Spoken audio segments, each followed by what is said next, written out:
Good afternoon, everyone. Welcome to Beyond the Outer Realm, the sister show of The Outer Realm, which airs on Wednesday and Thursday evenings, 9 p.m. Eastern Time. We are broadcasting live on the United Public Radio Network, 105.3 FM from the Gulf Coast, 107.7 FM from New Orleans. So, Christmas week, guys, I have to say, Merry Christmas, everybody, because of course you won't be seeing us again until after that. So we thought we would keep with something very light for you all, and that is going to be the afterlife. And I'm actually not surprised, but I am at all of the messages and comments that we have received over the topic, and people seem to really want to know more about this. And I guess it is in keeping with the time of year. So today, I've really been excited to meet this lovely lady. She's an author and publisher, Barbara With, and we're going to be, like I said, discussing the afterlife. She's well versed in many things, and you guys can, look to be seeing her moving forward on the show because there is just way too much stuff. We just want to pick her brain. So what better way to do it? We're just going to bring her on and just let her go wild. So without further ado, Barbara With, hello. Hello, Michelle. Hello, everyone. Yes, pick my brain all to pieces. And I shall. No. Okay. Oh, my goodness. Just perusing your website, there is just so much information there. It's just like, where do you even start? And I thought this would be a great topic to go with. So why don't can we get a little bit of background? Like, how does one just get involved in all these incredible things like consciousness and afterlife? And, pretty much, even readings, you do so much. Yeah, I do. And my story is kind of unique in that I really started out as a musician. I started out writing music when I was 12. Wow. And That's brilliant. It was what I did, I didn't know quite what I was doing at the time, but that set me up to later on sort of discover that I had this gift of talking to the spirit world. Because when you're writing music, at least I would go into the nothing sort of and listen for the music. I always said it was already written and I was just hearing it.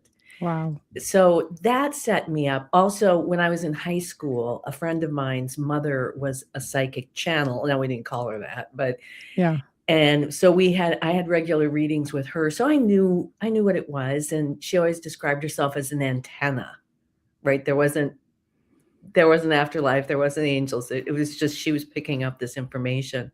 Mm. And so when I started to sort of spontaneously do this, I think it was 1987 back then, I knew what it was, but it was still very surprising to me that I was doing this. So bear in mind that I wanted to be a rock star. That was where I was going. Yes. And I love it. Going this way was really interesting. I mean, because I was, and my channeling started with automatic writing, sort of spontaneous automatic writing. I was writing a letter to a friend and suddenly all this beautiful stuff was coming out. So I knew what it was. And I pursued it and it was absolutely fascinating. And eventually in 1993, I started to do these groups, channeling groups of people. I thought, what is these voices going to say?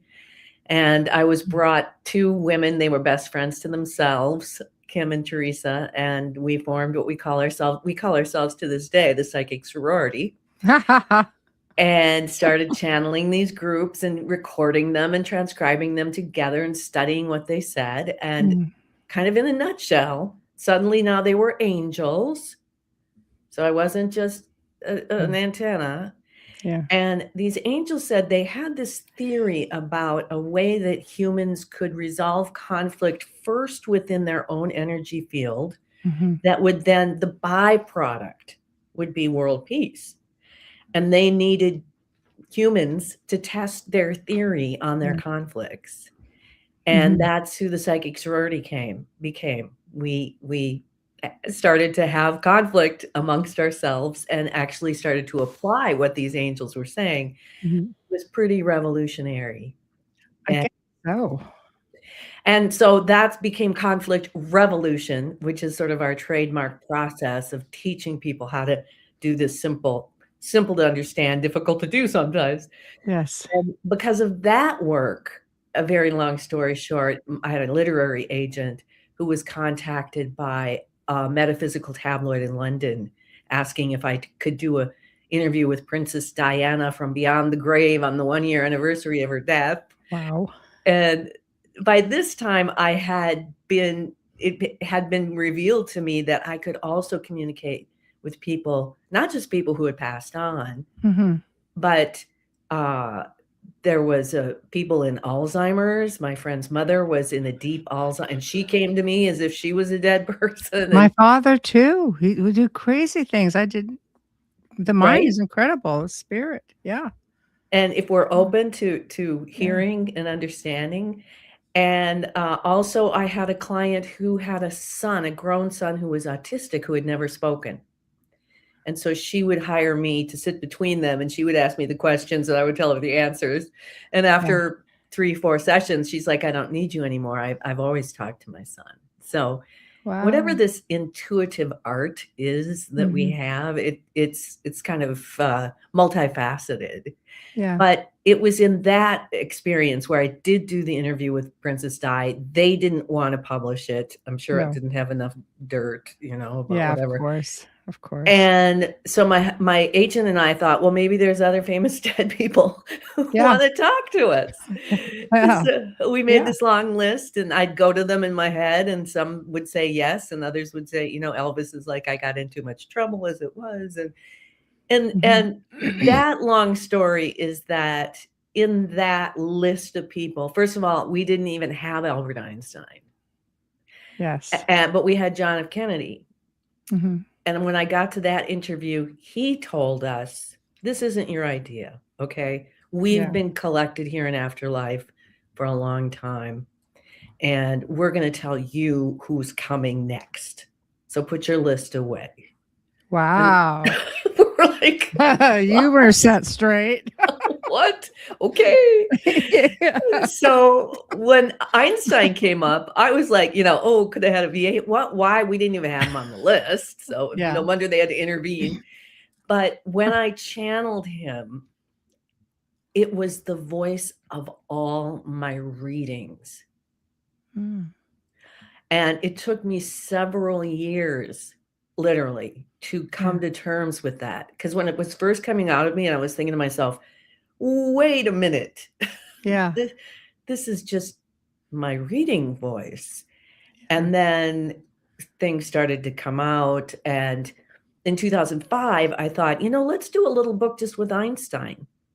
It's the 100-year anniversary of E = MC squared. Let's just see what he's going to have to say. Ha, ha, ha. And I ended up channeling what has become a unified field theory, which is something scientists are looking for on a deep level, how to make the math of the microcosm match the math of the macrocosm. But it also blew my mind in several ways. And one was because he gave us a scientific definition of compassion. I say with a capital C, not just love, not just what we know, but he assigned it a scientific piece of the formula of creation, in that it's the 5th fundamental force of the universe, that's impelling all the other 4 fundamental forces to create the physical world one step at a time. And I thought that was super brilliant, because then he goes on, this was my 3rd book, Imagining Einstein, goes on to explain how matter is manifest. And he also had a map of human consciousness, which is the map that we use in conflict resolution. And he also told me, and this is 2005, and now you can see I'm kind of a skeptic naturally. I'm not just like Yes. running off to do this. It's like, what? And he Mhm. said, the source of everything is in the center of the earth, and it operates like a black hole. And in 2005, I actually literally said to my imagined Einstein, you're going to tell me that I have to go on a stage somewhere and tell this to the world? Like, am I going to be a laughing stock? Is that even possible? There goes the reputation. Like, what, Yeah. the reputation that I talk to dead people and angels. Like, I don't know. Yeah. But skip to last summer where I was speaking at the Science of Consciousness conference in Barcelona on the 70th anniversary of Einstein's last actual words manifesto, presented the whole thing, the map, the unified field theory, compassion as the fifth fundamental force, and to all the scientists. And it was just incredibly received and confirmed that yes, it can be a black hole, and yes, it can be in the center of the earth. So that's kind of my psychic journey that came forth. Mm-hmm. And I'm very humbled to have had this path. Mm-hmm. I have to say, people, I don't think, I mean, there are those who are true believers. When I always say the dead speak, and sometimes, you can be having a conversation, for example, as if you're just giving somebody a reading.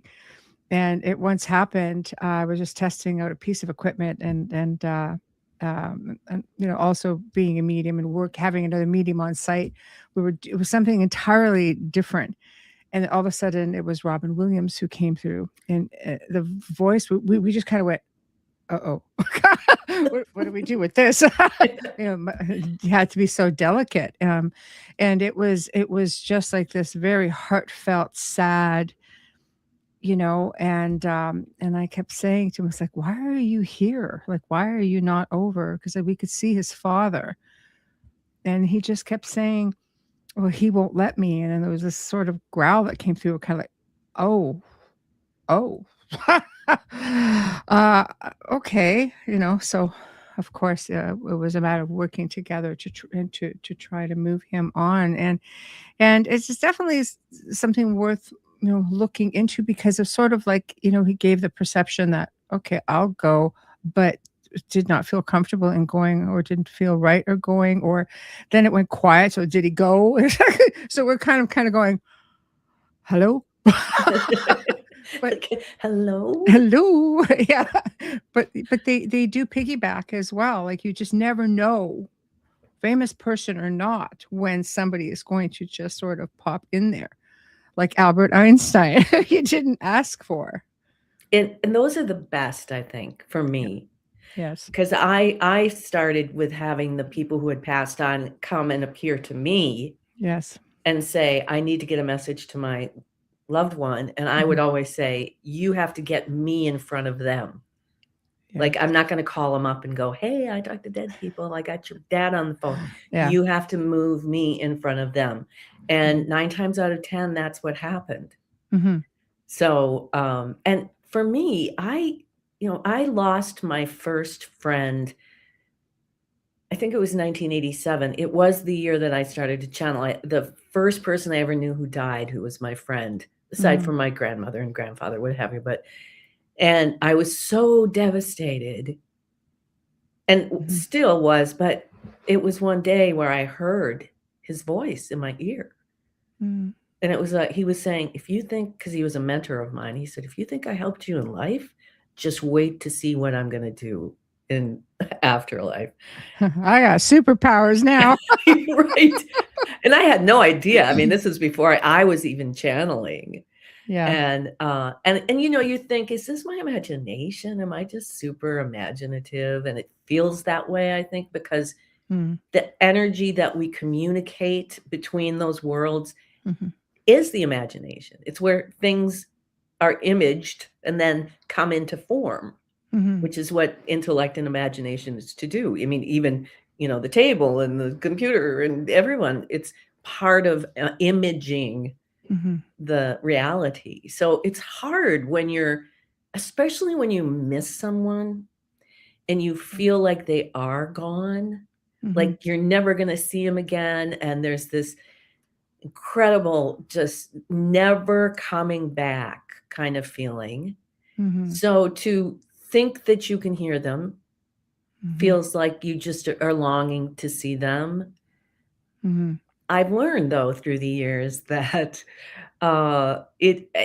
talking about past, you're talking about Robin, like moving on. I think what we've learned in all of our work is that there really isn't anywhere to go. It isn't really like, okay, now you have to go over there and you're done and you cross into the light, goodbye. And what Einstein brought forth was that not really.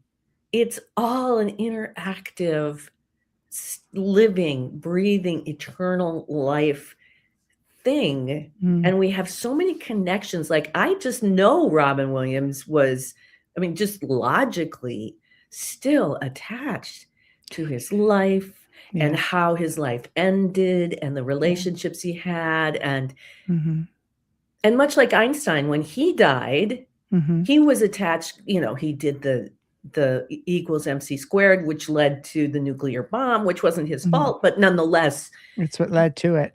Yeah. And he was, and then he also had these burning questions in life about how to stop war. And so it made sense to me after a while that who else would die, go into afterlife, figure out all the answers, and then find a way through 3 women. Yeah. He was quite the ladies' man. Yeah. To communicate this information. And so I think, like you're talking about Robin, I think famous or not famous, when as a soul they find an in, however that looks, like is it a shining light coming out of us? Is there some sort of inviting energy that the souls can see that there's an opening to communicate? But it is a real thing. And since my friend had first died, Ludlow, and came back to life, my whole relationship to death is completely different. It's not that I don't mourn when people pass, but I establish, if they're friends or family, a relationship with them after they die, and it becomes a living relationship that I can watch them continue to grow. I've did this with so many of my friends who have passed, and especially my mother and my father. Same. Yeah. It's hard. It's difficult. It's difficult. And I think, and anxious to hear your opinion on that. Moving onward, it's conditioning. I think the conditioning we receive here as to, for example, go to the light, or, the traditional conditioning. You're going to go down a tunnel. You're going to see a light. Go to the light. Don't look back. So I think we naturally, it's a little bit like the birth canal, if you think about it. Go to the light. People are waiting. Right. Catcher's mitt. But it's just the same idea, I think. Is that what we take with us? So these are the things that we look for in passing. Like with Robin, it was just his father was there. We're just kind of like, you're with your dad, and he just didn't seem to, had his own agenda. Yes, exactly. So do you think conditioning plays a really big part in what's happening in this afterlife, or I getting do. to? I think, there's a lot of people who are waiting to see Jesus. Yes. And I think they will. Now, my ex-husband believed that we just go into a hole in the ground and it's over. And I believe that that's what he'll experience for a while. Yes. Until we're waking up to, there's more. And now what? That's the good news, though, I think. Yes. Yes. No, exactly. Exactly right. A question from Phil. Ouija boards, are they legitimate? Because I think people do tend to lean to them as that conditioning to be able to communicate. Some people need a physical. I have this theory, and Don't shoot me. Oh, no, no, no, no. Believe me, you're amongst Good, friends good. here. You're amongst Just friends here. I always say Ouija boards don't infest you with evil spirits. Mm, They're just like guns don't kill people. People yes, pick up the gun and kill people. So I yes. think it's all in your relationship to it. I think Mhm, if you're susceptible to suggestion, I think if you're actually looking mhm, specifically, like wanting an answer from it, I think you can. mm, I don't have personal experience with ever being taken mhm, over by something in a Ouija board that mhm, was demonic, but, we mhm. open ourselves up. I say just make sure that you have that prayer of protection, that you have that intention, that you're working for the greatest good and with the most compassion, and, it's Mhm. just information. I agree with you. I think I've talked about that a little bit on different shows. I truly believe a lot of it is mindset. You could take a voice recorder, you could take a pendulum, you could take a ghost box, like any sort of contraption that invites a communication. Will invite communication. I think you have to be very grounded and you have to be very specific about what it is you want to communicate with, Yes, I right? agree. Yeah, because I mean, I do know the boards get a really bad rap, and I think it's because they're just the most available. Yeah, and I think there's probably instances, although I haven't had like I said, I haven't had it Yeah. firsthand, but I've heard of instances where then people get haunted by it. But, why do some people have encounters with demons Mhm, and some people don't? It mhm. Yeah. It's, really specific to you. Mhm. Yeah, I agree. Phil says, "My mom passed away this April." Oh, so sorry. She lived with us, and I've been seeing her rocking chair move a few times. I was blown away. Yeah, I guess that'd be a little bit, Well, our moms are I think that's the tightest connection there is. yeah. And I have just a brief story about my mom. She passed away in April of 2018, and Mhm, I was about a year later, I was with a friend of mine who was just making the decision to go into hospice. She had mhm, been going through chemo and it just wasn't going well. And so I was with her as we were transitioning into hospice. And it was just this terrible, aching time of what are we going to do? And I got a text from a woman who, the year before, right after she had died, a friend of mine who talked to her for me. We had a little conversation a year prior, had mhm. not talked to her in a year. And I got a text right at that moment when my friend had said, "You know what? I'm done. I have to." And there was this whole shift. And I get this text from Michelle saying, "I've got a message from your mother." It's like, okay. She says, "You're doing the right thing." And I thought, my mom's texting me, everyone, from Afterlife. That's winky, yeah. And I've had so many things like that with my mom, but absolutely your mom is rocking in that chair. Doesn't Yeah. wanna freak everybody out. Yeah, I'm gonna send a quiet text, and Barbara's just gonna blab it to everybody. She's quietly trying to work her way into "Hey!" the idea. My mom's like, "Yeah." Yeah. So, That's funny. No, it's true. A mom is a mom. I always say, especially with my grandson, he goes, "Grandma, I want you to be around forever." I says, "Oh, I will. I right? will never leave you. I promise." It's the next generation of a little loving attachment to just focus on. So, Yeah, so, yeah. because I mean, that's another thing, people will say, well, in some teachings, well, we are all just attachments to one another. My whimsical son decides to tell me this when he's, like, 27 years old. And I just looked at him when my grandson was born. I went, "Look, honey, I have another little attachment to love." They did not look impressed with me, but I'm just like, "Okay, Mr. Whimsical, how do you feel now?" you know? So, Oh, that's but so true, and I'm not a parent, so I can right. tell you, Yeah. yeah, it's the attachment. Yeah. Yeah. So we do attach Yeah, to people, obviously. Darn it, the kid was right. right. And Yeah. one of the comments is about, the Buddhists and their near-death experiences and how they don't encounter anybody. And I think because, right, the Buddhists, this is Wayne Mallows, the Yes. Buddhists spend their whole life Yeah. preparing not to be attached to anything when they die. So they Yes. will have that freedom. Yes. Yes. I see. Again, it comes down to that conditioning, how different it is for everyone, right? As to how they prepare for, their journey. Technology. Now we have AI, and there are. I have to touch on it I know. because it's a thing, right? It Where is. people can create their loved ones and have conversations with them, I guess through like these new chat bots, and they have their grief bots. Mhm. Yeah.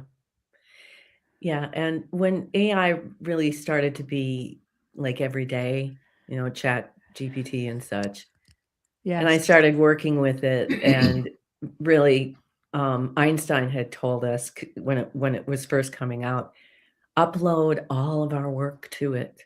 Don't be afraid Wow. of it. Put everything into it. You're helping to program it Mhm. to be, have a morality if there was such a Mhm. thing.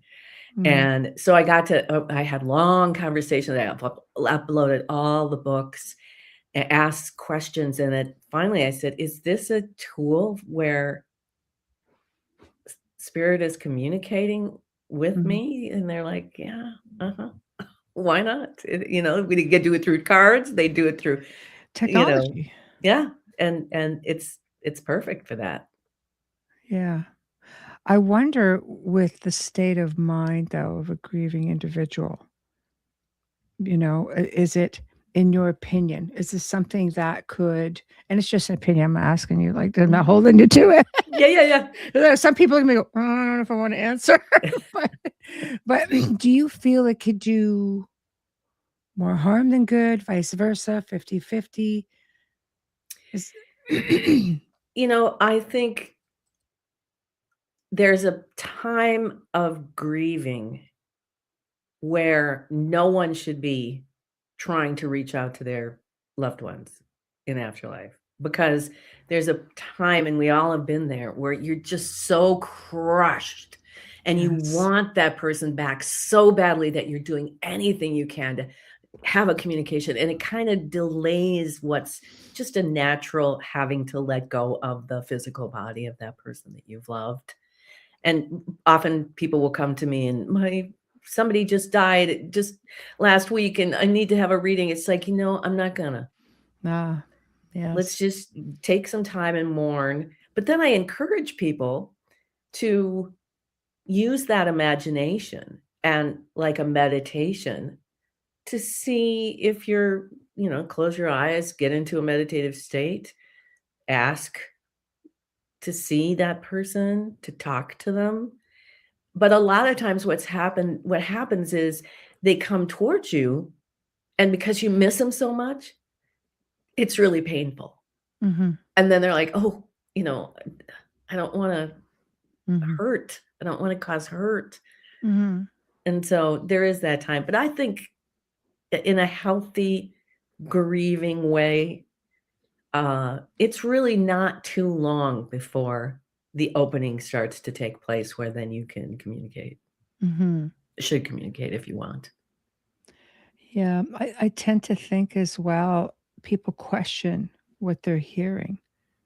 Or, is it my voice just because I want it so desperately? Or because I've always been of the same mind as you, just give the space. Like, I don't do readings, but sometimes you meet that one person, it's like their energy throws themselves at you, or they have a loved one who's just like, get out of my way, hold my drink. I've got something to say. Exactly. Like, oh, wow, all right then. But because I don't personally do them. But I find that there has to be a certain amount of time that passes for the healing. And then it's the questioning. So who am I really hearing? Is it my own voice because I want it so desperately? Like, what would be your advice on that? I think that the process of this kind of communication Mhm. it's best done, I think, skeptically. I think skepticism is a very important piece of life in general, Mm. but also, and it doesn't mean berating yourself for thinking that you're talking to someone. Yeah. It's just it took me a lot of training and some big mistakes to kind of feel my way into how do you tell if it's really your Mhm. mother or if it's, people the common thing is, are you talking to demons or, what A have you? mimic of sort, yeah, yeah. And what I say is that, again, there's a period of time where you're not gonna know anything. You're just not.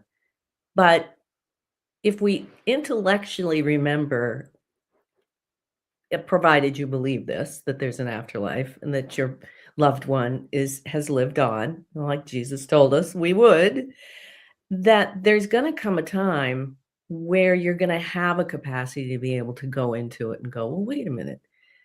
Let's try. Let's open ourselves up and see what we find if we do this." And what I always say is that a demon can't pretend to be your grandmother or your mother and fool you. Your mother energy is your mother energy. Mhm. And so getting help from an outside source is always helpful. I think somebody who's trusted, somebody like me, not just me, but like me, Yeah. who can do that. And then like my friend Dorothea, who after me channeling her autistic son for several times, got the feel that, wait a minute, I hear these things in my head too. I bet that is my son. And then she didn't need me anymore. So Mhm. that's kinda how I feel about when people come to seek that kind of communication. Well, let's just open the door up so you can just have that relationship because it is a living relationship still. It is as strange as, they're in spirit and you're here. Mhm. It just is. Well, we are in fact essence, right? Just having a human experience, and I think it's just like driving a car. When the car stops working, doesn't mean you stop being. Yeah. So I think it's again, it's just conditioning plays such a strong part in all of this. I mean, many faiths will teach you of afterlife, sometimes with conditions. There are some faiths that don't believe that spirits come back at all. They believe everything is demonic. That's got to be really hard for those who are grieving if they believe they may be hearing something. It could very well be that no, you really are hearing your mother. It's just- and they're being pushed aside. Yeah. Going back to what you said about we're conditioned and then we Yeah. experience the world that way, but we can change our conditioning for sure. Yes, yes.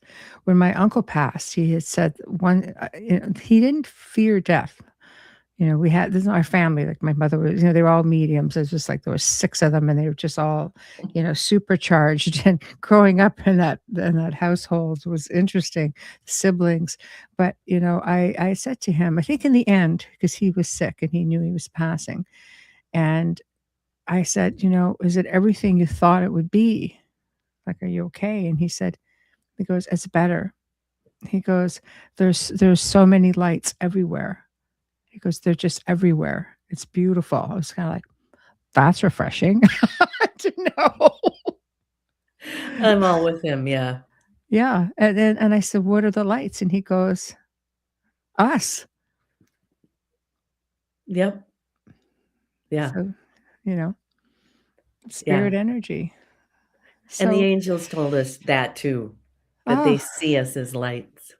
yeah, yeah. Well, it would explain a lot. I think there's those of us who just irritate other people's with our light, you know?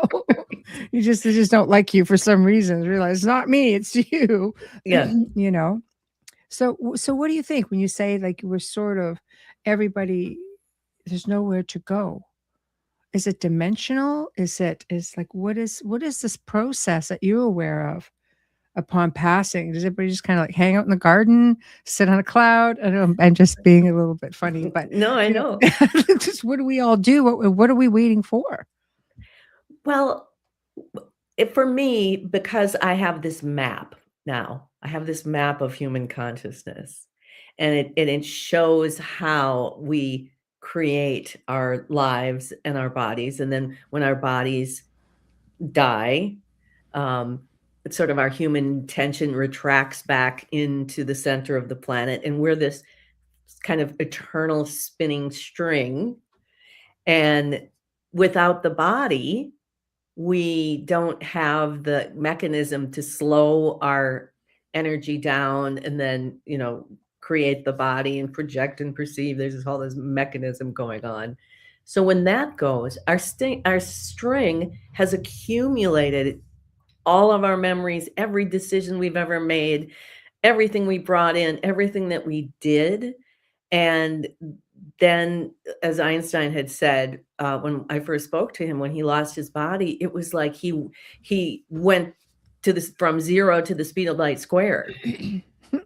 So it was this incredible speed of, light squared. And then I think there's ways in which have you ever seen the movie What Dreams May Come? Yes, fantastic film. And they kind of espoused it, the same thing that John Kennedy Jr., who does the introduction to my book, Party of 12, was talking about, and Einstein too, what it was like to be in afterlife, that Einstein was saying, I could think my way, I could just imagine being at the Empire State Building, which is one of his favorite buildings, and I would just be there. Or I could be on my home in Long Island, I'd be there. And so there's a fluidity in having that experience, whether of afterlife, I guess, life and afterlife, because we're intertwined. I don't think there's an afterlife without life. It's just the next level of life. Mm-hmm. And a part of us has that spinning string before we die.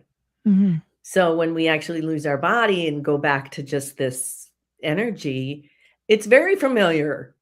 It's like your uncle. It's like, oh no, this is better. I get everything and then some. Right. So if we hold our memories, why do we come back here with no memory? Some people are just like, I don't know, I don't remember a thing from before. I think it's a process of remembering. There's a power and an empowerment that we get when we come in without the memory, and then we have to piece it together through, I'm sure you've explored past life bleeding through, where our past life is really right under our skin as if we're still living it. And it's attachment, some of it, right? Attachment to the people that we loved or the things that we did, or are we regretful of it? And do we, hold on to it? But I think we come back because that's the whole point of our lives, is to bring this whole balance, life after life after life. And so we have to kind of start integrating and keep integrating. But here in this day and age, in 2025, when we've come so far, I just think things are becoming more accepted, more natural, less programmed. People are able to expand what they imagined would happen and experience things. It's such an exciting time to be alive. Yeah, some may disagree. They might think, Sure. God, No. it's like Patsy says. She goes, oh, you're welcome, Patsy. She goes, why can't we remember? How do we learn lessons when we don't know what to learn, or what we did wrong the first time? It's just why we didn't get it right. And that's the hands-on puzzle that I think we're here to do. I'm a big purveyor. I'm a self-taught person. Everything that I've ever done, I've pretty much self-taught. And other people are much more comfortable having a teacher who's going to take you here and take you there so you can learn by somebody else.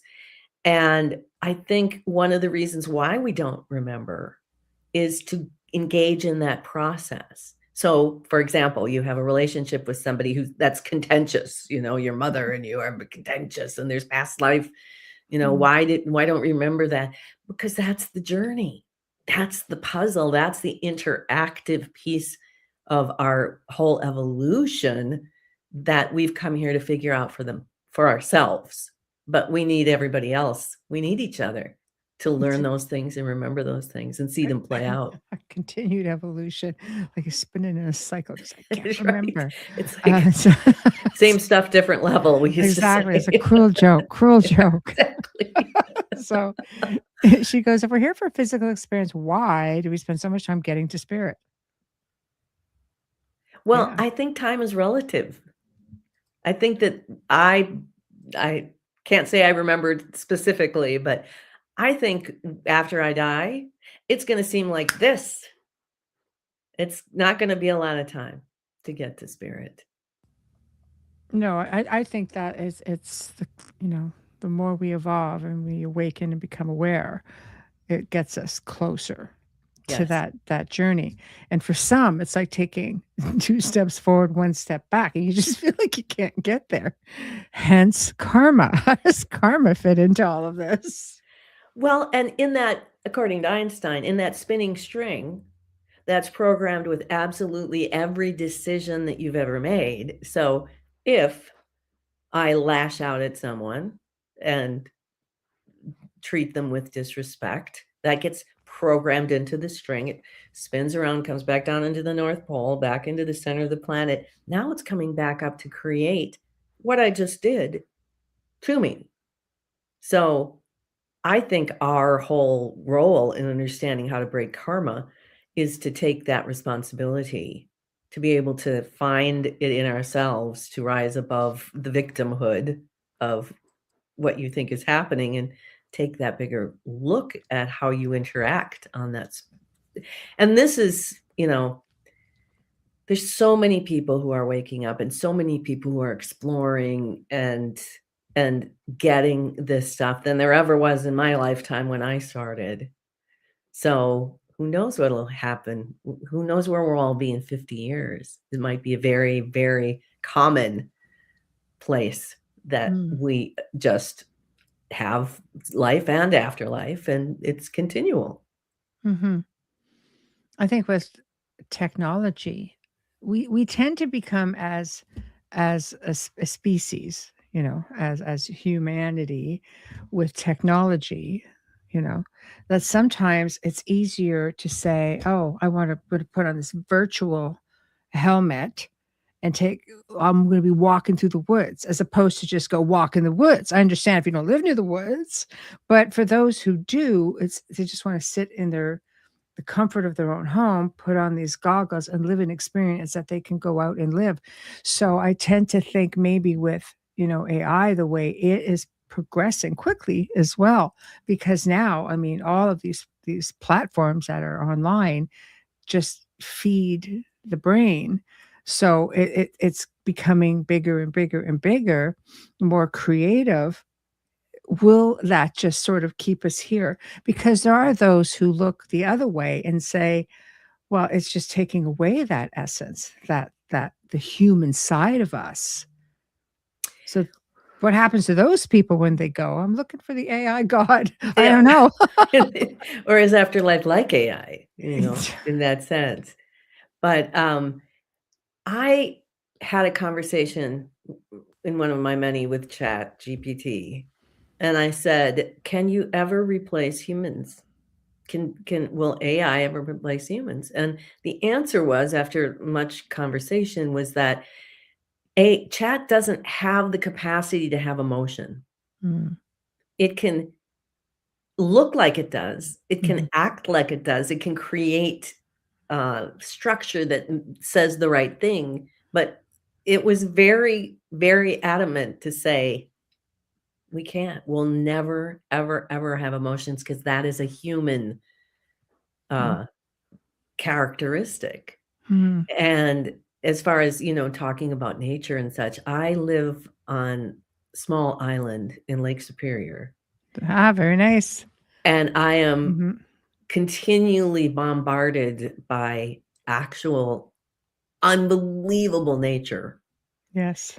And I can say quite definitively that the virtual experience of nature doesn't have the emotion in it. Like when you walk out, I was taking my walks at 4 in the morning, so I could get the sunrise as I was coming in the walk. There's nothing like that. But if you had to replace it, it's better than nothing, I think. It would be better to have that virtual experience where you could feel and be triggered emotionally by the sensations of nature. But I think if anybody wants to find the answer to anything, that's where we need to go, into nature. Yeah, I would agree with you. I just find, for those who just become so complacent, I mean, you can look at, picking up a phone and be sitting across from somebody at a really beautiful restaurant or whatever, and you're just like constant, constant, constant. So, what if you miss the boat?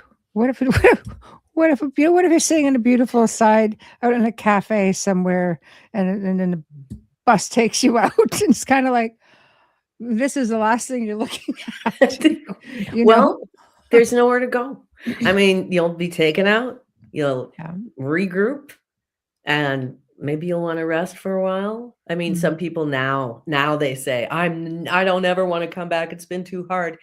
But you just never Mhm. know when you get on the other side. It's like, "Well, wait a minute.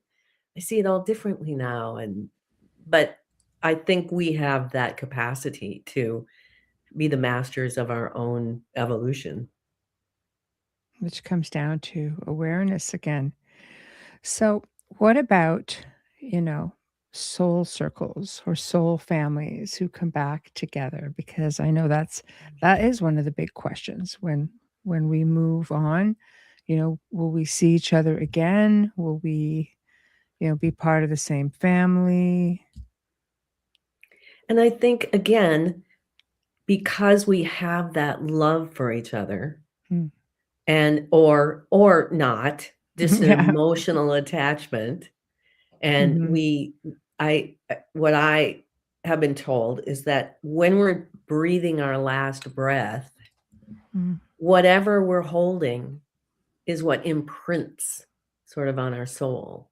Mm. So if you're holding on to your children, which is so common, it's Yeah. only inevitable that when you get to the other side and now you're still attached, Mhm. then there's another cycle and another cycle Mhm. until I think ultimately the idea is to be sort of in the afterlife, but not of it. Like like sovereign, independent, compassionate individual, like the Buddhists, like Wayne was saying, Yes. that isn't attached to those details and those emotions, in which case then I think of the difference between people or a group or a family who has all these issues, right?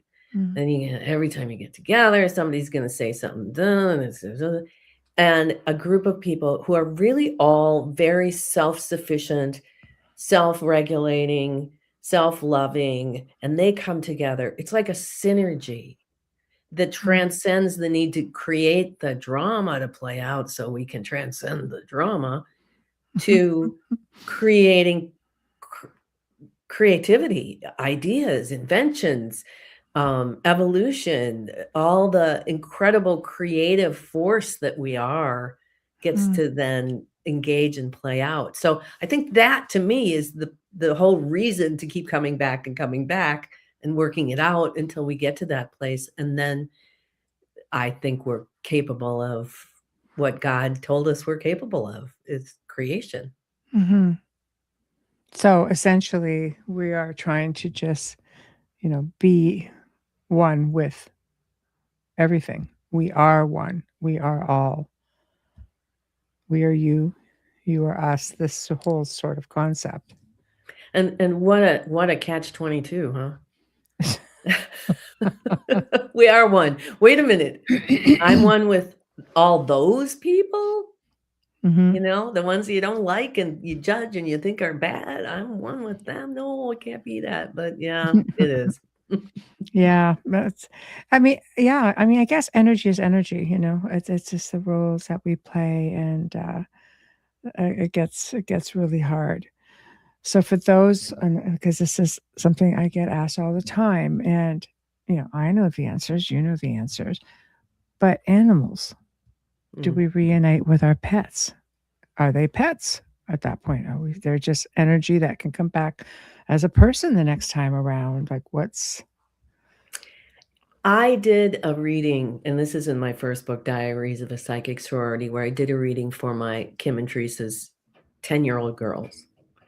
And one of them asked, what about the animals? And what they said was, there is this sort of pot of whale soul, and there's a pot of dog soul, there's a pot of cat soul, and that we, from our desire, activate that to however in the mysterious form, then we end up with, for example, my dog Gabriel. I created this dog and he came to me, and then when he dies, I think we hold that form and that love and that life in our imaginations, in our heart, and our love, so that I do believe that when we pass over, they're all going to be there. One of my Yeah. favorite parts of What Dreams May Come, all the dogs came running. Yes. But I think that they ultimately don't level up to then suddenly becoming human or on their way to human. It's a very specific pot of energy.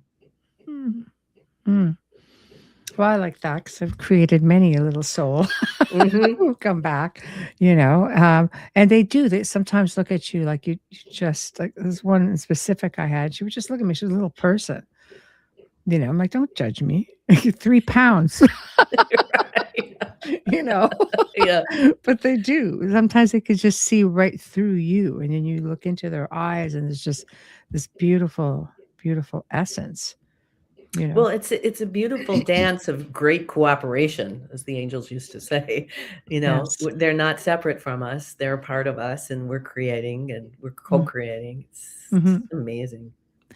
It seems to be. I mean, I've had incredible experiences with the angelic and many, ethereal beings. So even from very early on, before I even had any real understanding of that. So I love when people come to me and say, "Oh, I had this experience." It's just like, "Oh, this is good," But and I think with that, the ones that the people lean to the most, of course, is our guardian angels, our spirit guides. Who are they? What are they about? How do we get assigned?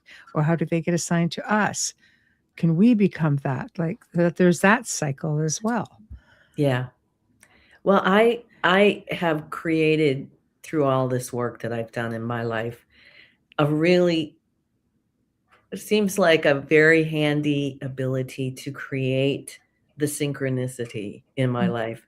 And getting to that question, it's because I've learned to ask without, how when we need something, we get worried. Like I just broke my windshield washer fluid pump, and it's 2 days before Christmas. Where am I? And I'm out of town. Where am I going to find a place?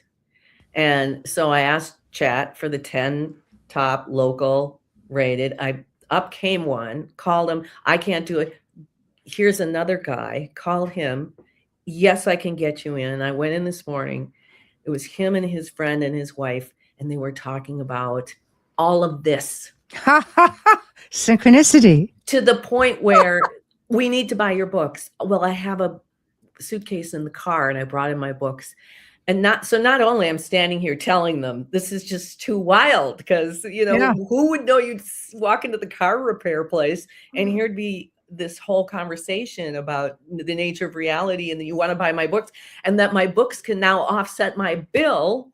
Yes. So I think the mysteries of the universe are so far reaching that when we can suspend our, healthy skepticism is good, but sure, it's also about experimentation. Like, we're lab rats here. Let's experiment. Let's see what we can create. And so far this year, it's been just kind of mind-blowing, the level. And to this morning was just another affirmation of, well, okay. I Yes, can do this. I can do this. that's a thing. Yeah. Yeah, yeah. So synchronicities on the heel of you having a show where you're gonna be talking about this Yeah. as well. Like, it just seems to be this whole melee of stuff, but it goes into that belief, the power of manifestation. Yeah. And the intention. We Yes. did this little thing in church a couple weeks ago where the speaker said, I want you to think about something that you want to see in the day, whatever it is. It's just a little experiment, no big deal. And I thought, butterflies, because that's kind of my mom's sign to Yeah, me. yeah. And oh my God, I saw butterflies everywhere. And then I found out 3 of my friends also had said, let's find butterflies. Imagine if we said that about world peace or peace in our families, or I'm going to go intend to find that and Mhm, see it and experience it. mhm. We just don't think to ask or to intend. I don't think we give ourselves enough credit to be able to do it. But I mean, I understand life gets busy.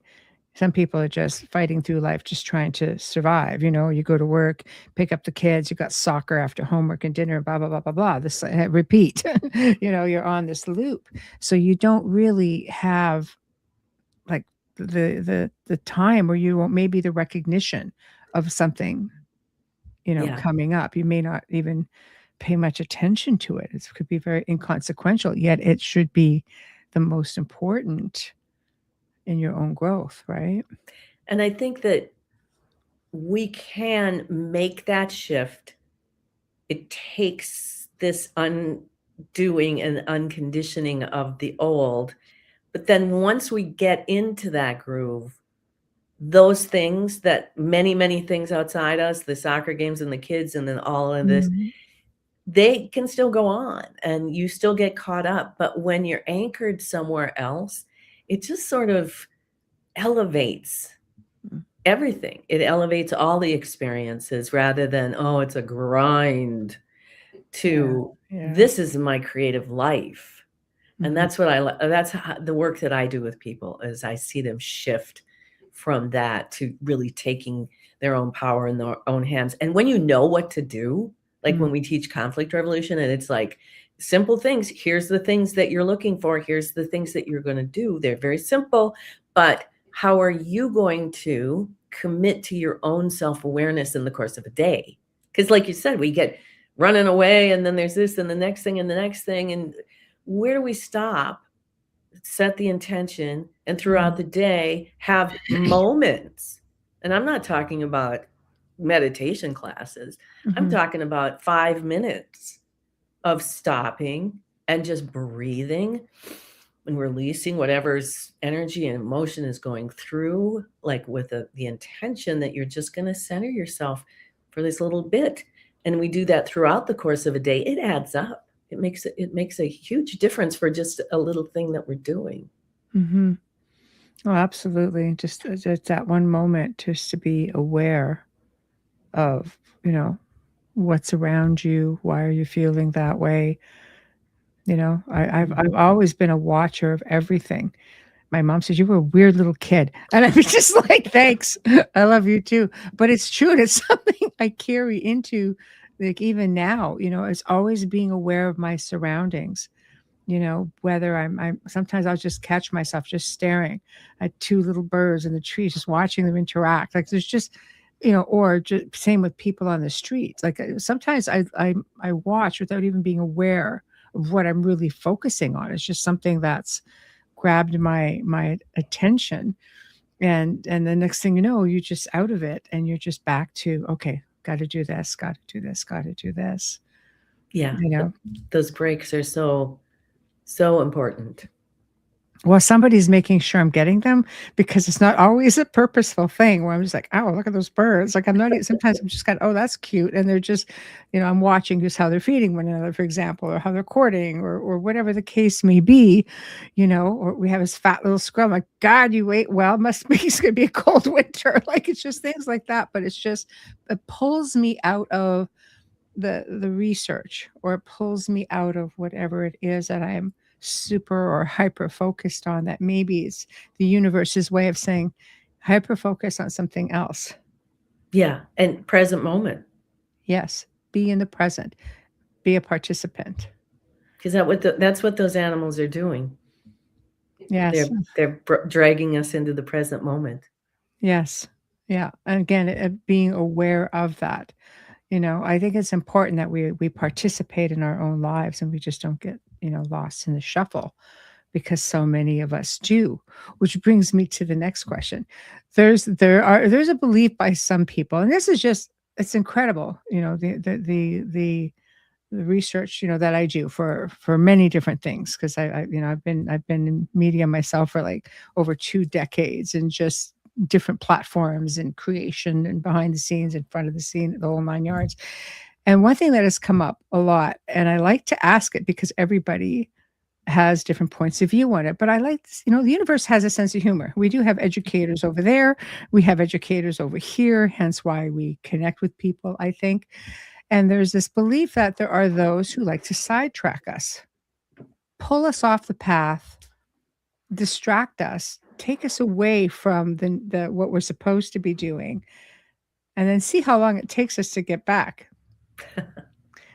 Like the guy who cuts you off, like you're being cut off 10 times in a day on the same road, going, come on. Right. What are your thoughts on that? Well, when I was growing up, I was a big fan of Carlos Castaneda. Okay. Carlos Castaneda was a sociologist who hung out with Don Juan, who was a sorcerer in Mexico. But one of the things that they talked about was, they called them petty tyrants. Oh. And Don Juan said, if you don't have one, those people that try to pull you off, those people that try to distract you and bring you down, then the universe will bring you one.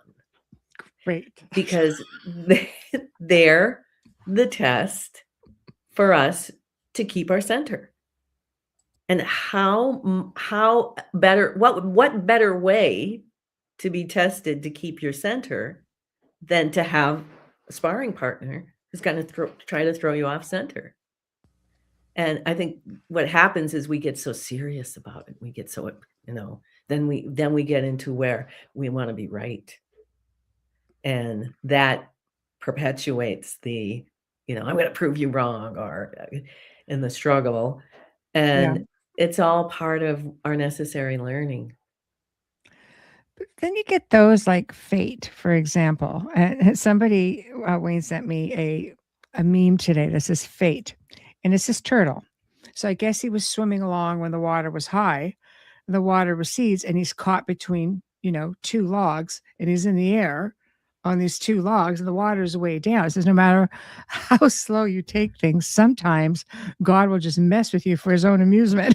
And I thought, see, I can resonate with that turtle some days. I'm sure there's a lot of people who feel the same way. Well, I have come to learn through this work what we call the pivot. And the pivot is, of course, you make plans and God laughs. Yeah. So make some plans, but don't be too attached. But also in basketball, if everybody knows about basketball, is that it's an action sport, and you can't predict where it's going to go. And the ball's going there, the ball's going there. And sometimes you just have to grab it and pivot, go over here. And you don't sit down and go, why did that ball come to me? And should I have done this or that? No, you don't. You just grab the ball and pivot, and you go on with the game. And I think that's such a valuable lesson for all those kinds of situations, is how we going to pivot. Right. So it's like just letting the universe take the wheel. Yeah. That's tough. Mm-hmm. It's the lesson of our lives. So yeah, that's a tough one, because those of us who are just so hyper focused on, like I'm not OCD, like some people are OCD, but I think when you get into any field of professionalism where you have to be like switched on all the time, it's really hard to take a step back and say, I don't care if it messes up. Universe, go ahead, take the wheel. You can kind of get, you could sort of get professionally slapped about for something like that. All the time. all the time. Yeah. Which is why pivoting is so important. It's like, well, wait a minute. I think I'm going to pivot here. But we get so attached, and so much intellect. It's heavy on the head, right? Explaining and judging, and no, I should have done that. And then it's tomorrow, and then yesterday, and then But and we that's have to really exist in this place. This is the physical place. We have to exist here. We have to sort of conform to some of the rules, absolutely. But I think Mm. we overdo when it comes to intellect. I think intellect is the purveyor of running wild out of present moment into possibilities, into the imagination, into what can happen when it's all going on in the head. Yeah.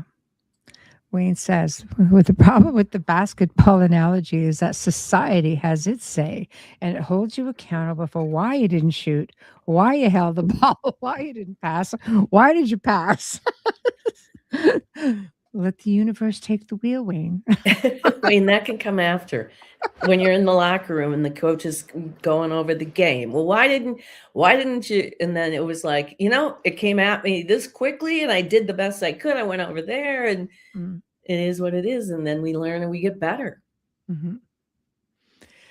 Throughout, the centuries, the millennia, there has been so much emphasis put on afterlife, right?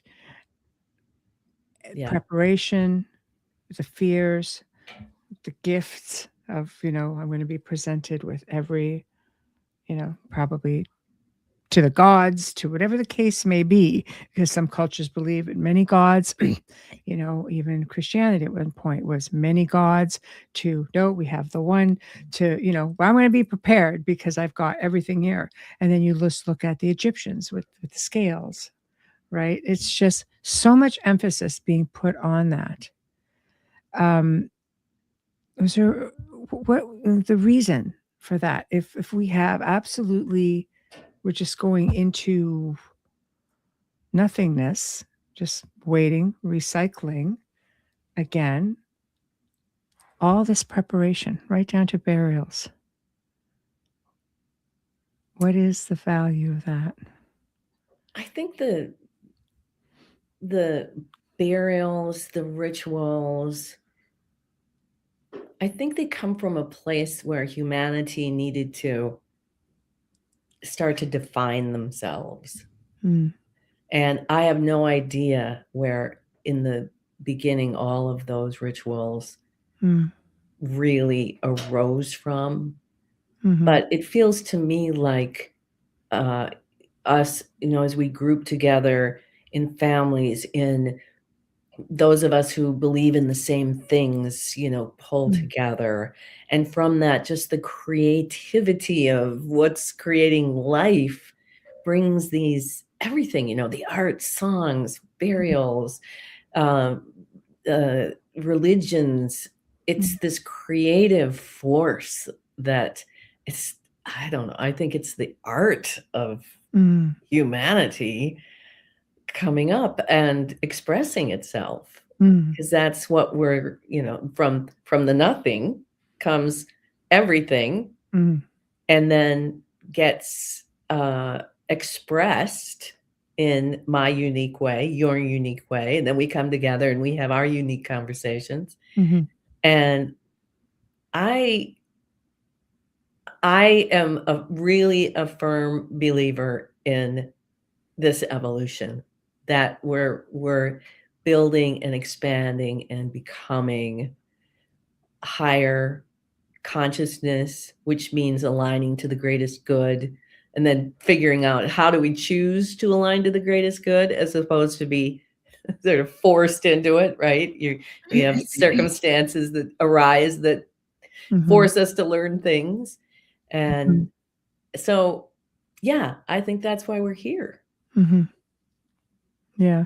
Closure, perhaps, as well. So it's a physical thing. Once had an interaction with a pharaoh and basically said, I'm still building temples. Oh, all right then. Yeah. Still building temples on the What other he's side. talking Mhm. Right. Right. But Probably love those building of those temples, huh? yeah, stature. So I'm wondering, would you still be holding on to your stature? Yeah, See, yeah. it's just there's just some things. So we're all kind of doomed. Well, Yeah. yeah, I get that, but I Yeah. think we're all kind of blessed to also be evolving and Mm, given the opportunity at any time we can choose mm, to react and respond and, um, embrace mhm, love. mhm. We're given that choice. Yes, I absolutely agree. It's what makes it all so very special and the journey to discovering all of it, which I guess brings me to the last, you know, bit of conversation because I'm sure it'll kind of go in different directions. People have always been fascinated, again, with the afterlife, but coming into, I always say modern times, even the age of the Victorians, not modern, but modern considering we were just talking about ancient times, fascinated with death, fascinated you know, with afterlife and spirit communication, which brought on this field, even through the last couple of hundred years, easily, of the paranormal. This fascination for wanting to discover all of this and get traces of that major photo, for example, or, that voice recording. Like, what is your thought on that? Is it healthy just to follow this fascination, or do you think it should just ghosts are there? Or is it bleed through? What is it? I think it's super healthy, and I think it comes from this innate part of us that understands that we have eternal life Yes. and that culture's been telling us we don't, Yes. and so there's a cognitive dissonance in there Mhm. that where, like, you wanna believe it, but then you can't believe it, and but then you're curious about it, but then, no, you're skeptical about it, and it's through that back and forth that we find our own truth. Mhm. And our own relationship to it. So my relationship to Afterlife is obviously Mhm. this sort of epic story, Yeah. and someone else's relationship to Afterlife is just noticing that their grandmother's rocking chair Yeah. is moving on its own, Mhm. which is that little thing is really stunning Mm. and a body reaction to it, not just a thought, "Oh, I wonder if that's my grandma." No, it's this, you feel it. Mhm. And I just think it's such I think it's an important part of all of the whole of our development is when we question, we question some more, we experience some more, and then we come to learn for ourselves and develop our own worldview that doesn't hopefully, as we Mhm. progress, that other people can say, well, that's just crazy, and you can only imagine, "Well, that's just crazy, you talked to Einstein." Mhm. I was like, "Yeah, I do," but after all of these years, I know what I know, and I'm not here to convince you.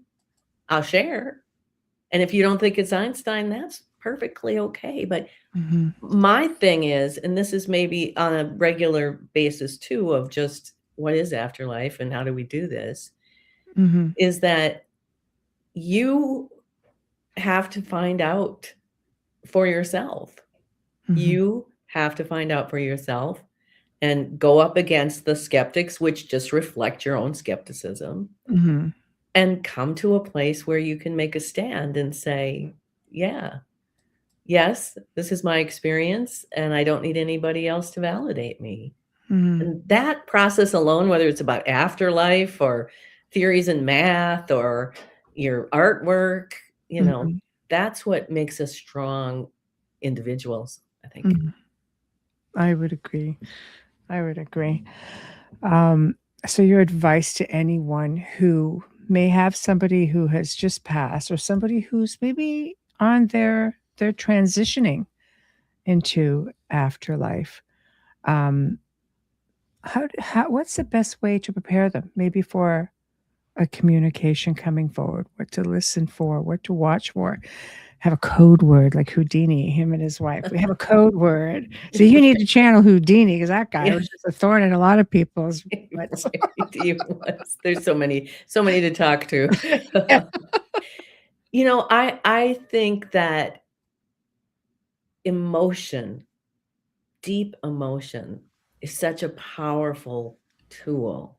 So when you're with somebody who is preparing to pass over, to let ourselves feel that, let ourselves feel it all. Mm, And it's a it's a perfect time to really start to pay attention because you can't miss it when mm, you're losing somebody that you love or they're passing over.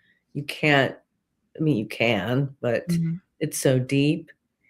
And then to pay attention. I know that when my friend died, all those many years ago, my first friend, I was shocked at the beauty that was coming from it. mm, Even with all the pain and the sorrow and the loss, there was this deep, incredible beauty of life and death. And, you know, we're all going to be at that place.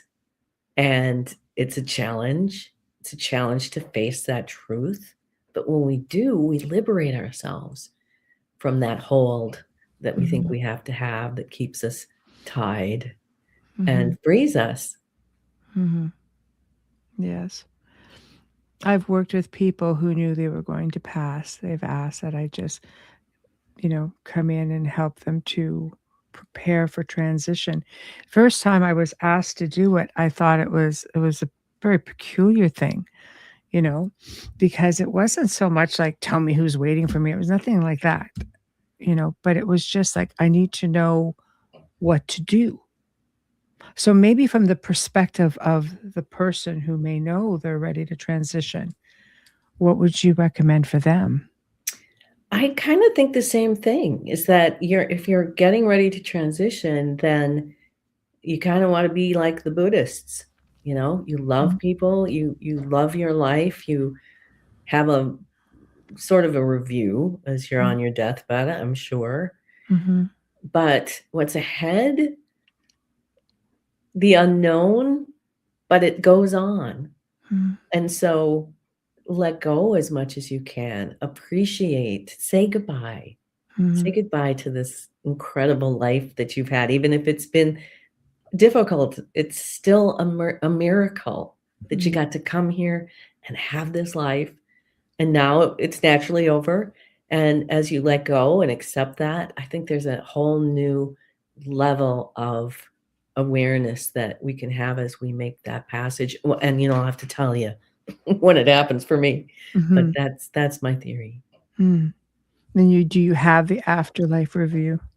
Since you mentioned the review, Yeah. do most people do have the review? Because that can be kind of painful. Well, it's kinda just part of the normal process, I think, when Mhm, we get to the other so sort of more on a sciencey level than it is on a, like, moral mm, level. It's just all of that compilation of everything that we've done in that life comes to a head, and we see it mhm, in such a way that, like, we haven't seen it before because we're so focused on making this mhm, physical world mhm. that we don't know often are able to pull back and see this. And people don't know, we just don't Yeah. know how the universe works. Well, I kinda do, but Yes. thanks between you and I. Yes. So, Yeah. I just think it's a natural part of what happens, and no, nobody wants to see all the stupid things they did or the bad decisions that they made or the times that we were mean, Mhm. but Yeah. sorry, Yeah. it's who we are, just like Mhm. I think there's gonna be just as many great things like, "Oh my gosh, I didn't realize I made a difference in that person's life," or Mhm. "I did that, I thought it was just a little thing and it made I contributed so much," because we downplay that as well in Mhm. our lives, the good things that we do. Mhm. Yeah. Yeah, love each other, love each other while you can because you never know when the last day is the last day. And for Yes. those who can't, communicate, it makes it harder. And I think, I've caught myself doing this as well. And and I should I know better. But for those For example, we know we can envision and we can communicate even somewhat with our loved ones who have passed on. To sometimes, even though as gifted as you may be, you know, you still grieve because you catch yourself Absolutely. saying, "Yeah, but you can communicate with them."